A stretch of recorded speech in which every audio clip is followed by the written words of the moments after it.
Here's how to forget a Bluetooth device on iPhone. We're going to go to our Bluetooth settings, and that will be found in Settings.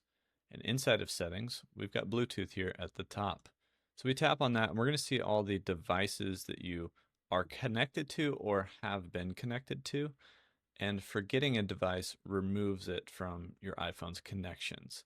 So if I look at this device here, I've been connected to these headphones before. I can click on that little eye icon and it will come in here with some options. One of them being forget this device. If you're currently connected to it, you'll also see disconnect on there, but we can forget this device and we can remove it just by following through with that confirmation, and that removes that device. So you've forgotten that Bluetooth device. It's not going to show up again unless it's in pairing mode, and it'll show up down here with any other devices that are around you in pairing mode.